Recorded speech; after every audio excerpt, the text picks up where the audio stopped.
All right, welcome back to our final part on SVPG's Transformed. This time, we are getting tactical.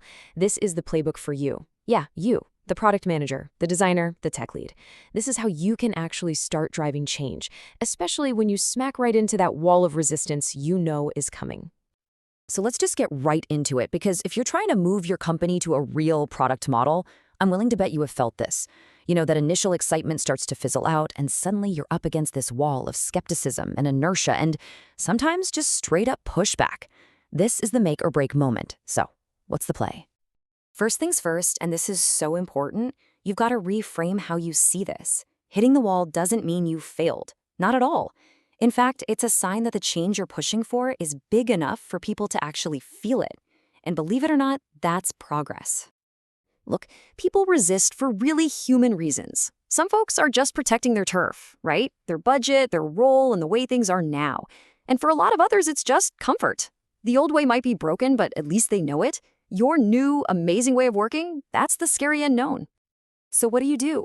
Well, you don't take a sledgehammer to that wall, and you definitely don't try to change the entire company at once. That is a recipe for absolute disaster. No, instead, you find a little crack in the wall, and you start there. You use one of the most powerful tactics out there, the pilot team. And here's why this is so brilliant. It takes this massive, scary change and turns it into a small, manageable experiment.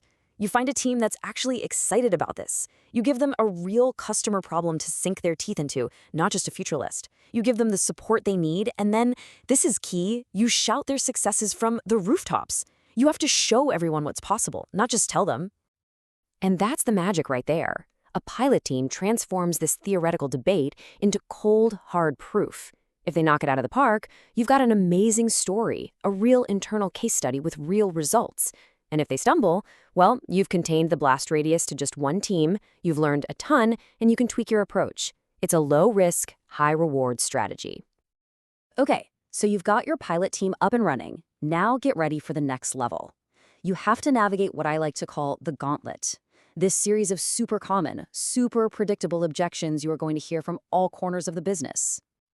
First up, finance. The classic. They want 100% certainty before they spend a dime. The countermove here is just genius. Reframe the whole conversation. You're not asking for a blank check for some massive project. No, you're asking for a small bit of seed funding, just like a VC, to let the team prove this idea has legs and de-risk the whole thing. And this one really gets to the core mindset shift. The old way of thinking sees people as interchangeable resources you can just drag and drop on a spreadsheet. But the product model knows that real innovation comes from durable teams that build up deep expertise over time. Shuffling people around constantly just destroys that knowledge and slows everything to a crawl. This quote from Jeff Bezos just nails it. It's the perfect way to think about these conversations. Is our annual planning process actually helping us serve customers better? Or has the process itself become the thing we serve? It's a powerful question to ask. Okay, next up, HR. You will see this one all the time. It's such a tempting shortcut, but man, is it dangerous. A product manager is not just a new title for a business analyst. It's a completely different job with a totally different set of skills. Just changing the title without changing the competency is, well, it's like putting a Ferrari badge on a minivan. It doesn't change what's under the hood. Here's another one you'll run into with HR that sounds good on paper but can totally backfire. Individual goals for everyone on a product team can accidentally make people work against each other. If the PM, designer, and tech lead are all chasing different goals, you're not a team anymore. You're just three people working near each other. You need shared team goals to get everyone rowing in the same direction. And finally, an objection that might come from your own side. This is where we have to redefine what accountability really means. So no, you don't control sales. But if the product isn't selling, a true product team owns that problem. They get out there and figure out why. Is it a messaging problem? A training problem? Your job isn't just to build the thing. It's to make sure the thing succeeds. Whew. Okay. After fighting all those battles with finance and HR and everyone else, it is so easy to get worn down and discouraged. And that's exactly when you need to zoom out and remind yourself, and everyone else, of the North Star, the real reason you're putting yourself through all of this. This is it. This is the entire ballgame. These 4 principles are what you're fighting for.